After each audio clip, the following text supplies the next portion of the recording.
Good morning, Hopkins staff.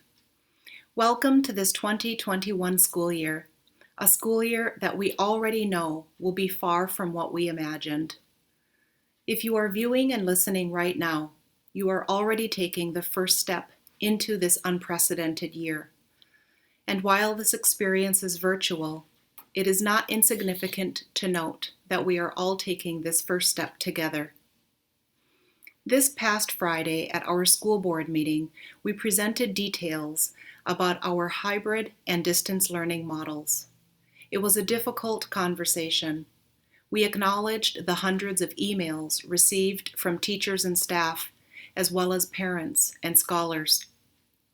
Emails yearning for in-person learning, emails pleading for distance learning, scholars compellingly predicting not being able to succeed in distance learning, teachers courageously describing their personal or medical conditions, circumstances that truly prevent from delivering in-person learning. Because we love our staff and families, these personal messages were received with great gratitude, yet naturally caused much consternation, emotion, and deep reflection. In my email to staff last week, I compared teachers to nurses and doctors. It is true that medical professionals and teachers save lives. To provide a high-quality education is to save a life. This is especially true for our Black, Brown, and Indigenous scholars who have been failed for decades by a system we dare to call public education. What was not meant with this parallel was that teachers or other staff with health conditions should willingly return to school only to put their lives into an even more precarious state. Or that if teachers or paraprofessionals need a distance learning assignment in order to protect and care for a sick child or an elderly live-in parent, then those educators care little for their scholars. On the contrary, educators and staff, I imagine that you are shouldering the difficult decision you had to make when we invited you to apply for a distance learning assignment. We respect your personal decision. Our human resource service providers, as well as school principals, have worked day and night to best determine how distance learning requests could be honored. If you are feeling conflicted, you are not alone. Thank you for your conscientiousness, for your passion and commitment, and for rising to the occasion of school during a pandemic, regardless of your assignment. I also want to take this moment to publicly thank, honor, and see our community education, early childhood special education, school nutrition, and custodial services staff. They have been interacting with kids and families this entire summer. Nearly 900 children and Kids & Co. and Camp Royal staff learned and played together this summer. They practiced masking, social distancing, hand washing, and sanitizing. They maximized outdoor learning and playing, as we invite you to do this fall. They practiced these new COVID context behaviors that I heard our lead nurse and district COVID-19 coordinator, Mary Jo Martin, describe as being part of the culture of health we are creating in Hopkins. It is important to note that throughout this summer programming with community education staff and children, we experienced 0 positive COVID cases. While that is in fact only one data point, it is an important one. Thank you, community education, ECSE, school nutrition, and custodial staff for your frontline work this summer and beyond. COVID-19 has brought havoc upon our individual and collective health, not just people's physical health, but our mental health and our collective psyche. This pandemic also has the ability to interrupt and potentially damage our organizational culture. if we let it. We cannot allow COVID to be an insurmountable obstacle. History has shown that in every crisis, there is opportunity. With Vision 2031 as our guide, we must reposition the crisis of COVID as an actual opportunity for change and transformational growth. This year is really going to redefine what education can look like in Hopkins. We have a responsibility to make sure that learning reaches each and every scholar, from early childhood through the class of 21, including Transition Plus. And because scholar learning is our highest priority, even in the context of COVID, I ask you to embrace 3 opportunities that this unparalleled school year can lead us to. Our first opportunity is to continue using Vision 2031 as our North Star, and to do so as an increasingly flattened organization. As a district, we committed to Vision 2031. In Vision 2031, we committed to reimagining schools from the ground up. We committed to forming fearless teams that are not afraid to fail, demonstrating open mindsets, and crowdsourcing ideas, big and small. In Vision 2031, we said we would develop the whole child, birth to 21. We said we would find ways to make our curriculum more holistic, which means more interdisciplinary, more culturally responsive, and requiring scholars to use the intellectual and socio-emotional parts of their brains while engaging in conceptual mastery. If we use Vision 2031 as our North Star, we will create scholars of the world who are confident and academically competent, who are critical thinkers and problem solvers, who are globally minded and empathetic towards others' unique and diverse perspectives and beliefs. And when we reach Vision 2031, we'll know it because our staff and student demographics will reflect each other. We'll know it because we will have eradicated racial and income predictability from student performance, and every member of every graduating class will be matched with a higher education, career placement, or gap year experience that reflects each graduate's worthy purpose for this earth. Just like effective teachers and school leaders are key ingredients to scholars' high-quality education, our core values in Vision 2031 are key ingredients to building a high-quality education. With Vision 2031, we said we wanted to embrace the core values of love for each other and for our scholars, embrace authentic inclusivity and vigilant equity.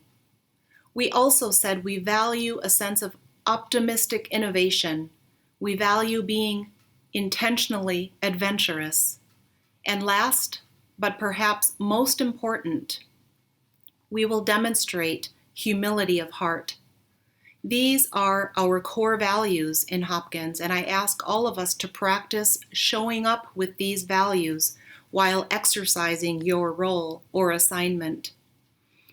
Vision 2031 is a vision that is now recognized beyond Hopkins. We are seen by others as having a bold vision, one that is scholar-centered and vigilantly focused on equity. Achieving this vision is important and will only happen if we reject a hierarchical organizational structure and embrace a flattened organizational structure. This is a structure where teachers are empowered. Staff at the ground level have decision-making authority, and leadership is developed throughout the entire organization. All of this is critical because Vision 2031 is a collective vision. Therefore, we all need to evolve our skill sets, evolve our knowledge and dispositions in order to operate as a flattened collective. This way of operating together may be a new idea for some of you. This summer, there were 6 task forces comprised of teachers, staff, students, and leaders, people we typically recognize as formal leaders. These groups volunteered their time to help us design our fall learning models and frameworks. We introduced the task forces to an organizational structure commonly referred to as a teal organization. We don't have too much time during this moment to dive too deeply into this concept, but at a high level, many organizations, both public and corporate, are extremely hierarchical and process-driven in nature. Hierarchical organizations are characterized by layers of bosses, people on the ground, a rule or policy for every set of actions, with lots of silos of people working separately and not talking to each other. In this research we can share with you later, the color red is associated with a very hierarchical organization.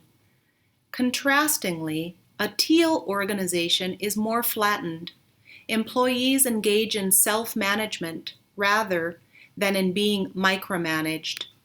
Power and control are embedded throughout the organization rather than tied to top leaders.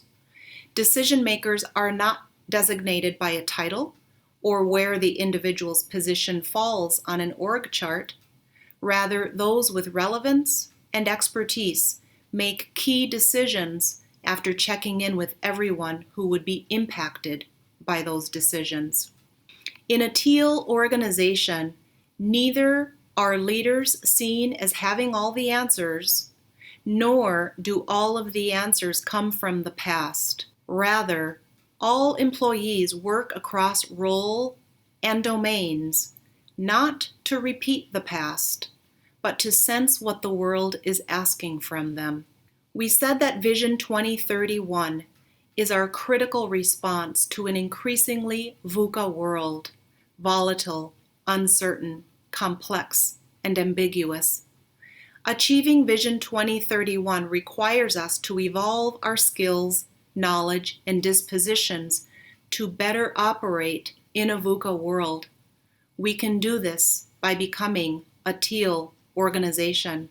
This will be a difficult journey for some of us. In order to sense what the world is asking from us, we first have to recognize that we're currently in a VUCA world. Yes, we are living in volatility, uncertainty, complexity, and ambiguity. What this means for us is that we must shift from operating in a predictable environment to operating in a new and unpredictable reality. This requires new behaviors for all of us. Each of us has to become comfortable with being uncomfortable. We need to do this individually and also on our teams. We need to recognize that we don't have all of the answers. This is because many of the problems in front of us are not technical. Instead, we're facing a significant adaptive challenge that requires agility and flexibility. Reimagining schools from the ground up in a COVID context? That is an adaptive challenge that requires adaptive thinking and flexibility. Yet, for many of us as overachievers, high performers, and people who have always done well in school, we like structure and we like control. We want our answers and we want them now. And I understand that. And at the same time, the past few weeks and months have made all of us feel uncomfortable. There have been many problems and complexities with few solutions, without answers immediately at our fingertips. We have had to work adaptively and creatively to problem solve the challenge of schooling in the context of COVID. How might we get better at feeling uncomfortable? How might we grow our agility, flexibility, and ease with navigating ambiguity?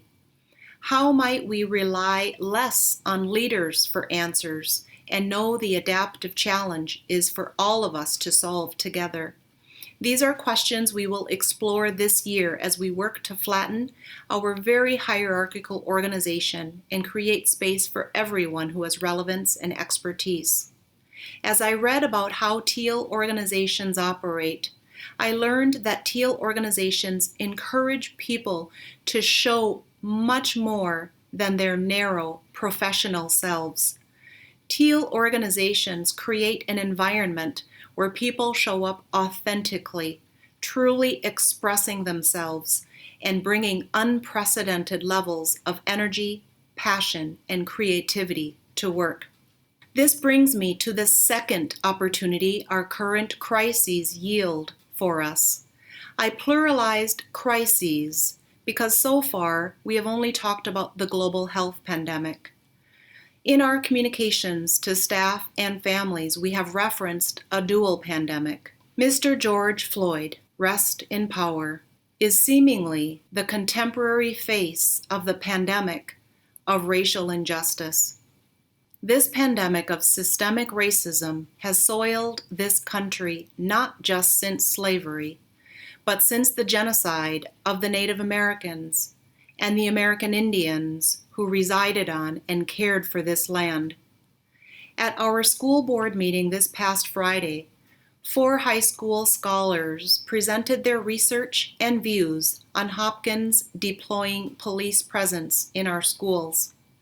One scholar, a current junior, talked about the first time he experienced racism as a child. This vivid memory he recounted was not an incident that happened in his neighborhood, or in the grocery store, or at a local park. It happened in a school. Hopkins Public Schools can no longer be a place where scholars experience racism. Racism not only does not belong in our schools, it does not belong anywhere.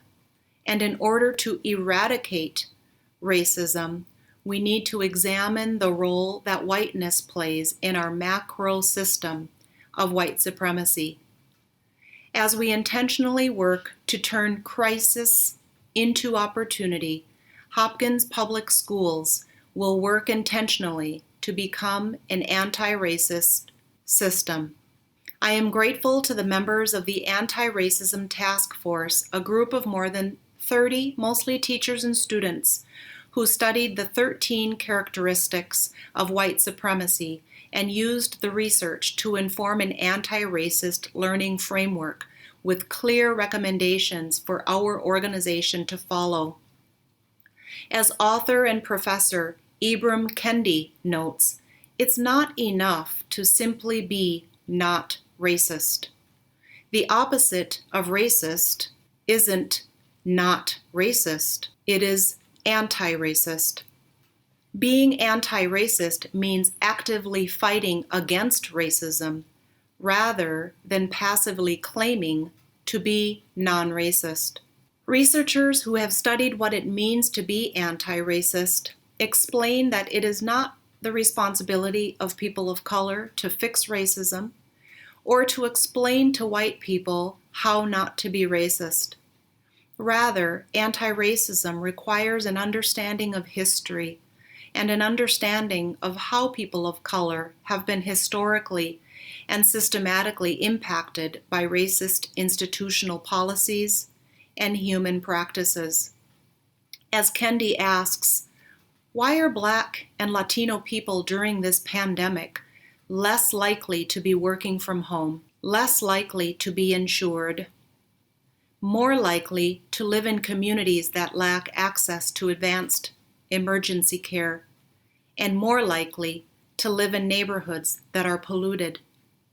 The answer is simple: racism.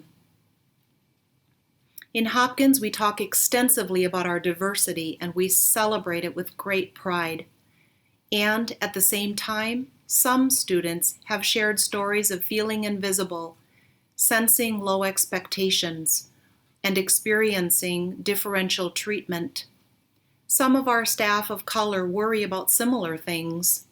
Some of our staff of color question, how will I be received by my white colleagues if I show up authentically? Will I be ignored or criticized if my ideas are different from the Hopkins way? As I heard a colleague recently say, feeling heard is enormous. We need to create space for questions and dialogue. And being an anti-racist system also requires something much more specific. Being anti-racist requires white people and all people to self-educate, to listen to people of color, and to identify and interrupt racist policies, practices, and behaviors.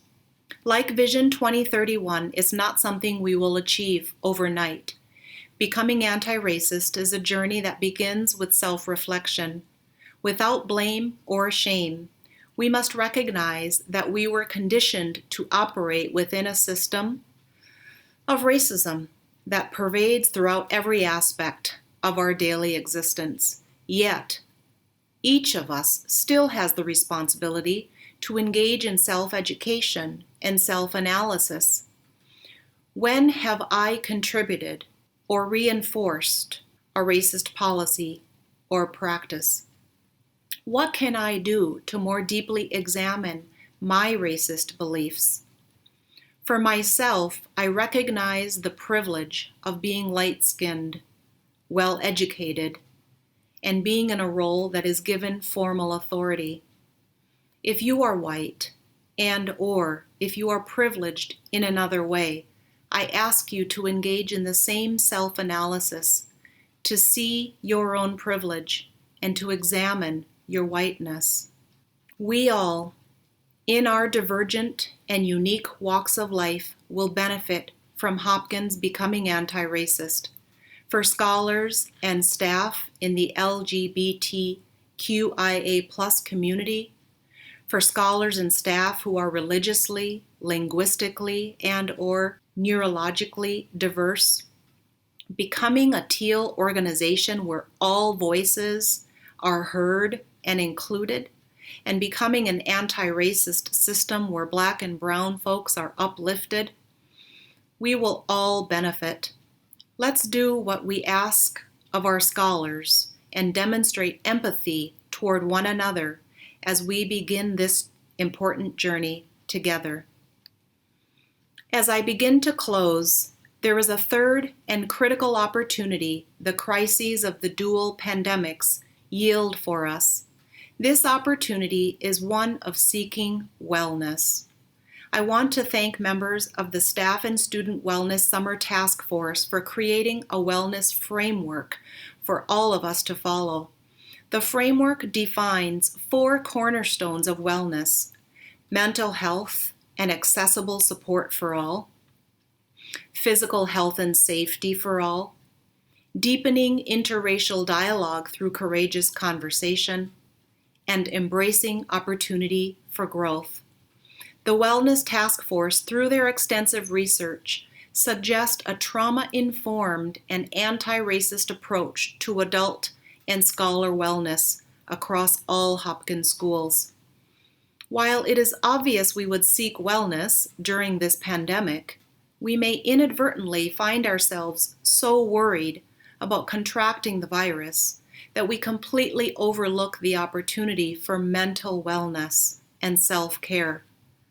There are many stressors that will impact school and district staff this year. Many of us will worry about COVID impact. School staff may absorb the stress and trauma that students inadvertently bring with them to school. And there are other anxieties we tend to take on, worrying about job performance, whether and how to show up authentically, worrying about finances or personal relationships. And throughout all of these stressors, the work of providing our scholars a high-quality education does not go away. This means you must engage in self-care. The wellness framework articulates a plan for helping everyone develop individualized self-care plans. I encourage each of you to find that just right balance between giving it all you've got and then taking a wellness break. Give your scholars the best that you have and then take a wellness break. Rinse, repeat. Remember the advice that we used to get when we would fly on airplanes? The cabin attendants would tell us, put on your own oxygen mask so that you can help others afterward. At this time, Hopkins staff, I want to thank you for viewing and listening. I think about you every day. I wish for us to have a successful school year. As I told our viewers during the board meeting, in the context of COVID, there is no perfect education plan. We will not be able to make everyone happy, but we will be thoughtful. We will be flexible. We will depend and rely upon each other because together we have the expertise, we have the high level of care and the Hopkins blue blood that helps us be Hopkins strong. Be well and enjoy your day. See you soon.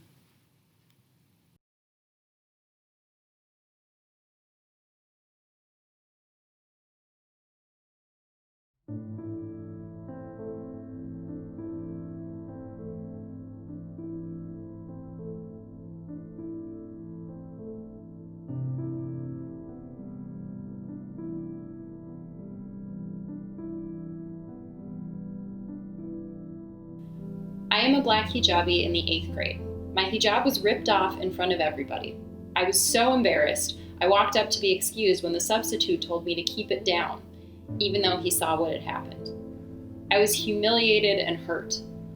I told the administration, and they did nothing. In the last week of my senior year, I got into some dumb drama, but it didn't reflect on who I was throughout my years at Hopkins. I was heavily involved and worked hard to maintain my grades and be respectful to my peers and admin. Keep in mind, I didn't have any behavioral issues on my record at all. But that week, I had also found out I received departmental honors. Let's just say I was really happy. I worked hard and it paid off. Later that same week, I found out that I would no longer be receiving the award because the principal felt the way I handled the situation was not appropriate. I don't want to get into the details of all the drama, but I genuinely believe I didn't handle it in a way that could undermine all of my hard work. How could it? It was literally the last week of high school. All I wanted to do was walk and leave Hopkins High. But I also knew the principal. We had worked together on countless projects throughout the years, and yet that didn't seem to matter at all. I wasn't even given the chance to speak up for myself or be told directly by him. It was really frustrating knowing that I would have to self-advocate because my parents are not English speakers. I felt targeted and hurt, but it felt like a lost cause too, because it was the last week of high school and I realized there was nothing anyone could do to help because I was labeled as another angry black girl. If I was a white student, it would have probably been ignored given my behavior for the past 3 years, and it would not have brought my character into question. But when black women get upset, people assume it speaks on our character and not on the situation. Class of 2019. I am mixed. As a high-achieving student, I have taken many AP classes. In my sophomore year, I took AP Bio. In the middle of an AP Bio lesson, me and another kid who was black were pulled out of class by a teacher I had never seen before, who had been assigned to tell us that we were smart enough and really should be taking AP classes. I was incredibly embarrassed and confused. Not only had I been uncomfortably singled out because of my race, I had been forced to miss part of an AP class, the same type of class that they pulled me out of to try to convince me to take. It was exactly the type of action that shows a severe lack of diversity and forethought in decision-making at Hopkins. I'll start off by saying that I'm a white student. In 6th grade, we were reading Roll of Thunder, Hear My Cry in my class. The teacher was a white woman. but she had the decency to skip over the use of the N-word. One day, we had a sub. He was an old white guy who I had never really personally had issues with before. Everything was fine until our daily reading time came around. The sub started reading the book, and everything was fine until out of the blue, he said the N-word out loud. No warning, no asking us if we were okay with that. He just said it. The class went silent. No one said a single thing, and I don't think anyone ever told our actual teacher. As a white person, it was one of the first times I ever heard the words said out loud. I cannot even imagine how the people of color in the class felt if I was made uncomfortable. It is absolutely insane to me that in an elementary school, a substitute can get away with saying the N-word to a class of impressionable children. September 2019. My AP Gov class had little to no diversity. Only 4 Black people in the class, including myself. This bothered me none until one day we were working in groups and I was paired up with a kid who had a terrible reputation. I asked him a question about the assignment we were doing, and as a joke, he responded with, "Sure thing, my WIGGA." When he saw how upset I was, he tried to clean it up by saying, "At least I didn't say the N-word." Class of 2019. In junior high, I got called to the principal's office because she wanted to talk to me about something. I was a good student, so this was weird for me. When I got to her office, she told me there will be a meeting at the end of the week for only Black and people of color students to attend. This meeting was about how Black and people of color students have a higher chance of dropping out of school when they get to high school. North Junior High basically drilled into our minds that we were set up to fail and be unsuccessful. I was in 9th grade when this happened. To top it all off, the principal and the vice principal were both white adults telling a room full of minorities that we will drop out of school if we don't start getting ourselves together and acting smarter, aka more white. Flash forward to senior year, everyone who was in that segregated meeting actually graduated on time, and most of us went on to further our education at the college and university level. I am a part of the HAP program, and one day we had a substitute. He was making it seem like the Black students were being loud and not doing their work, but he thought the white students were being respectful. He walked up to someone and said, "You know what? Segregation was good." Everyone in the class started to spaz on him, but I don't think the school did anything. Class of 2020. My name is Shannon Finnegan. I've been teaching for 12 years in Mankato, Minnesota, Brooklyn, New York, and Hopkins, Minnesota, and I wrote this 3 days after the murder of George Floyd. We welcome them to preschool, and we read them picture books with only white kids in their stories. Sit down, be quiet. We start testing them in kindergarten. We ask them to tell us what they know about chickens, cows, and farmers when they live on the corner of Marcus Garvey Boulevard and Monroe Street. We punish them 3 times more than their white peers, often for committing the same offenses. We show their teachers data highlighting a so-called achievement gap between them and their white classmates. We start to believe they are academically inferior. They start to believe this too.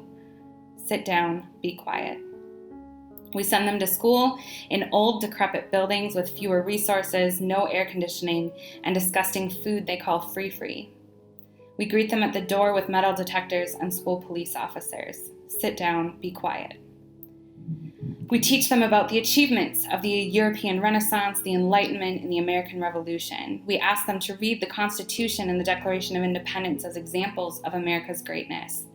Then we teach them about how their ancestors were victims of slavery and colonization, never bothering to teach ourselves or them of the many forms of resistance, of the great kingdoms and empires of Africa or the indigenous nations of the Americas, or of things like the Haitian Revolution, the most successful slave rebellion in history that made Haiti the world's first Black republic. We teach them that the best way to earn their civil rights is through Martin Luther King Jr.'s nonviolence and civil disobedience, because Malcolm X's anger and Stokely Carmichael's chants for Black power make us uncomfortable. We dehumanize, imperialize, and traumatize them with our curriculum. Sit down, be quiet. We ask them to learn from white teachers and report to white administrators, and we expect them to respect us simply because we're teachers or principals or adults or white. We prepare them for standardized tests, and we give them the message that in order to achieve and be successful, they have to be able to read and write, but only the way we want them to. We teach them to code switch. We call it teaching situational appropriateness, but really it's teaching whiteness. We devalue and disregard their vocabulary, literature, poetry, art, expression, music, and traditions at every level, unless we like it, and then we appropriate it and take it as our own, or expect them to share it with us, or demand that they do. Sit down, be quiet. We ask teachers to learn culturally and linguistically responsive teaching, but we are only ever encouraged to use the strategies that we are comfortable with trying. We are never expected to examine our own cultural biases or privilege. No one demands our discomfort or growth. No one requires that we seek to better understand and value the cultures of our students. We greet them with silence and carry on with our content, business as usual, the day after Freddie Gray, Philando Castile, Trayvon Martin, Alton Sterling, Walter Scott, Tamir Rice, Michael Brown, Eric Garner, Jamar Clark, Ahmaud Arbery, Sandra Bland, Breonna Taylor, Miriam Carey, Tanisha Anderson, and George Floyd are murdered. Sit down, be quiet. We label their energy, their emotions, their language, their dress as misbehavior. We kick them out of class, and then we push them out of school and funnel them into the school-to-prison pipeline.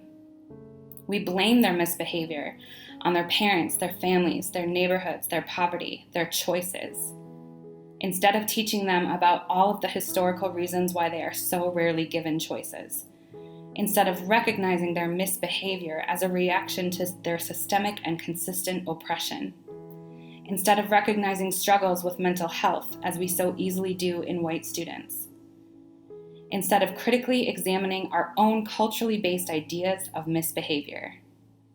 Sit down, be quiet. We hush their families at graduation ceremonies and give them dirty looks when they celebrate as their child walks across the stage. We refuse to let them wear their kente cloth or decorate their caps at graduation.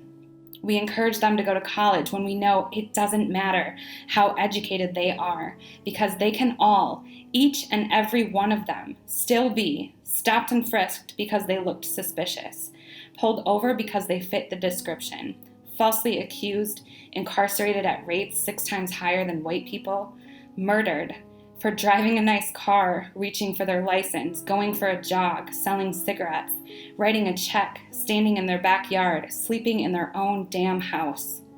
And then, after all of that, we criticize them for how they protest. Sit down and be quiet.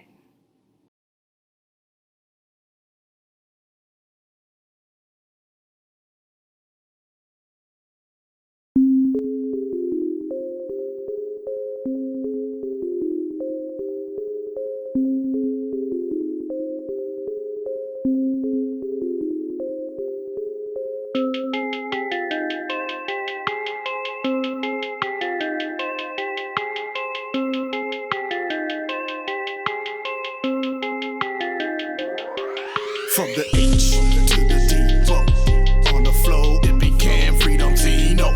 Tower 19 City Cypher got the flow.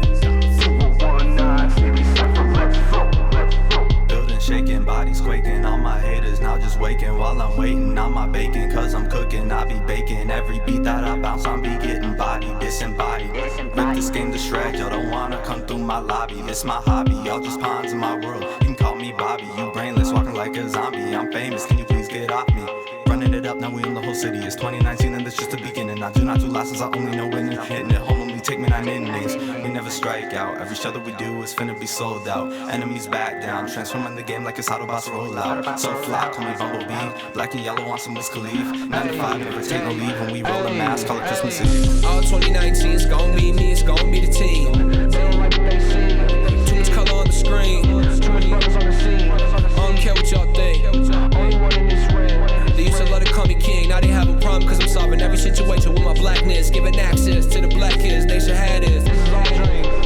I don't like what you see. I am way more than skin, boy. I got everything that I need. Mama gave me my strength. Daddy gave me my name. Brody gave me that fire. Baby keep me insane. I'm gonna pass this out right now. Yeah, Turn the beat up. Yeah, yeah.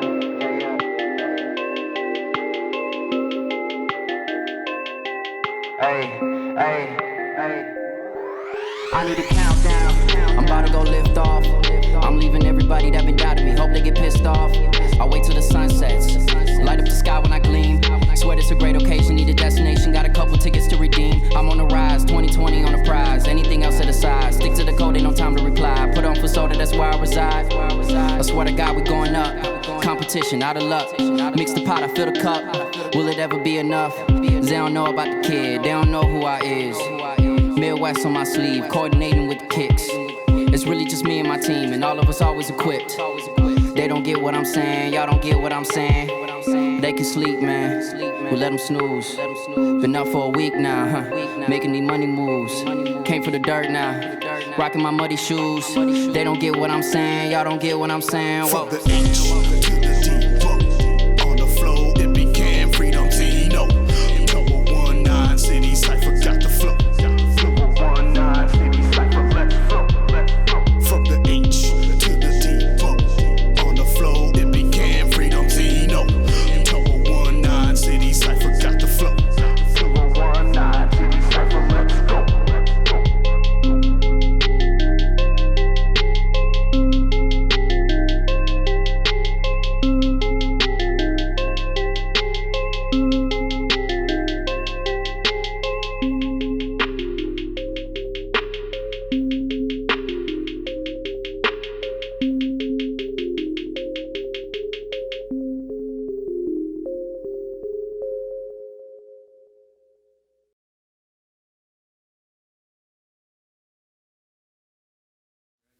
Okay, y'all, thank you for being here. Good morning.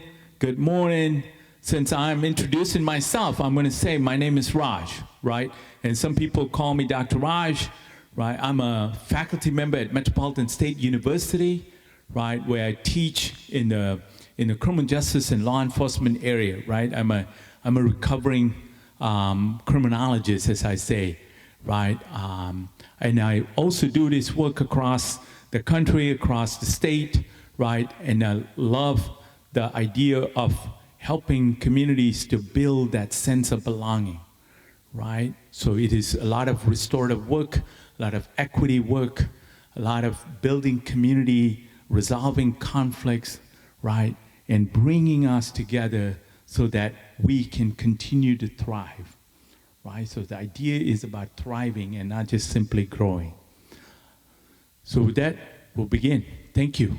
Right, this is how we begin, right? 2021 school year. So appreciate your time. I want to appreciate the school district for the invitation and the conversation that we're about to have, right? In the wake of what is happening, both the pandemics, the pandemic of racism, the pandemic of the virus, right? Alongside all these other problems that we have always known that exist in our community is beginning to show up more so even in our school districts, right? Many of us are recognizing the fact that you and I are faced with all of these issues in the school body that we see, in the families that we talk to, right? We can no longer say that we are staying in our lane, right? The school lane. I'm here just to teach. I'm here just to teach math. That is a thing of the past. That's all 2008, right? So the idea for us today is to figure out how we create a sense of community, right? That sense of community will help us dissolve these lanes that separate us, right? We can no longer stay in our separate lanes and try to teach. We have to figure out how do we collapse our lanes so that we are creating a seamless educational system for our students to experience, feel that education matters to them, right? It's no longer just a math problem that's isolated in a chapter, right? That has no relationship with what they're experiencing, what they're reading, what they're seeing in their social media accounts, in their TikToks, right? So it is important for us, for you and I to figure out how we become creative in this age of pandemic, as well as in this age of awareness, right? Ibram Kendi's work has brought forth some major ideas about how do we even make reference to who we are, right? There used to be a time when people used to say, I'm not a racist, right? I teach at Metropolitan State University, and I often ask my students, right, how many of us are racist? And many of them are afraid, other than my hand being up, many are afraid to say that they are racist because that kind of connotes the idea that you are some kind of a bad person, right? Because racism historically has been presented in such a way, in a vile way, that people do not want to be associated. And yet, we all, right, at times, even today, in the past 5 years, in the past 10 years, have participated in this system that is informed by racist ideologies, right? That is informed by racist perspectives, that is informed by white supremacist ideology. So how do we dismantle together, right? Together, this idea that I am not a racist. Today, I want to claim to be an anti-racist, right? I am an anti-racist. Yes, I have made mistakes. Yes, I have participated in expelling disproportionately communities of color, especially black and brown communities. Yes, I have participated in focusing on, right, young black women because they look older, right? They somehow look mature. They should know, right? Whereas white folks are seen as fragile, innocent, and they're still growing. And because they're growing, I'm going to give them the benefit of doubt and not punish them the way that I would expect to punish people of color, right? So we all, in some way, form, or shape, have participated in this. So let us not, right, say, if I say that, then I'm going to be guilty, right? Elder in Oakland once told us, right? She said, guilt and shame are like book covers. What's the function of book covers? The function of book covers are to slam us shut, right? Instead of owning the practices that I have participated in, the things that I have promoted, right? I shut myself because I don't want to be looked on and looked at as a person who has promoted racist ideologies and racist perspectives. I don't want to be seen as a person who placed my knee on the necks of people of color, right? In the name of schooling, in the name of education, right? I don't want to be the person who is being seen as a person who put my knee because they did not behave, right? We're afraid. And I'm fine with us being afraid, right? I'm fine with us being afraid. What I'm not okay is that if we do not come out of that fear and face it and claim to build towards an anti-racist campus, then we're not doing anything different today as opposed to what was done 50 years ago. Right? So let me do a personal invitation to all of you who are watching this, right?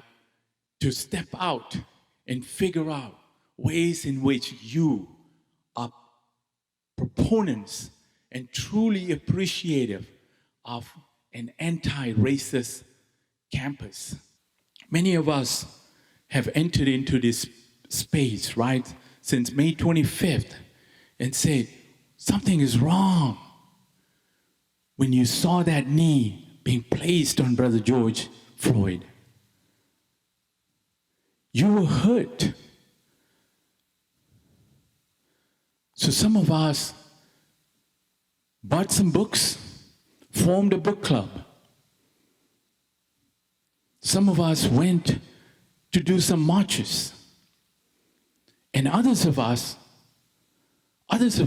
donated money. Great things to do. Continue doing those things.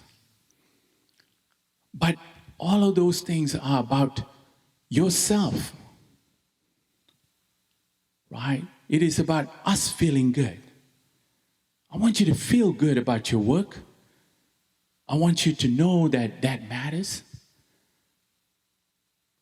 But take it to the next level. And say, how am I participating in a racist society? How do I work towards being an anti-racist? And not just simply claim, I'm not racist. I'm not racist like my students. I love them, right? I love them. Because they're afraid of that guilt and the shame. So again, let us work towards creating an anti-racist campus. I want to close by sharing with you a story about an Hasidic tale, right? A Jewish Hasidic tale, where a rabbi one day walks into his classroom, looked at all his pupils, looked at them all, and he said, I have a simple question. How do you know when the night has ended and the day has begun? And the students are scratching their head and thinking, that's easy, right? Is this a trick question or what? Like, that's crazy, that's easy, right? So student raised his hand and said, is it when you can tell a difference between like two animals, like a dog and a sheep? And the rabbi said, no. And another student said, okay, I'm going to give it a shot. Raise his hand and say, is it when you can tell the difference between two trees, a fig tree and an olive tree? And the rabbi said, no. And then students were just really puzzled, right? And they asked each other, and then one student shot his hand up and he said, okay, then how do you tell the difference? And the rabbi smiled and it is said, it is when you are able to look into your fellow human being, your peers, into their eyes and see your brother, see your sister, see your uncle, see your mother. When you are able to see their humanity, then the day has begun. They're not homeless people. They're not poor people. Right? They're not criminals. They are my brothers, my sister, my uncle, my mom. When I am able to see that, the principle of Ubuntu that Nelson Mandela made, told us, informed us. When you are able to see their humanity, see our young scholars' humanity, and their families' humanity, we will beat racism. We will build an anti-racist campus. Love y'all. Thank you. Appreciate it. Have a wonderful day.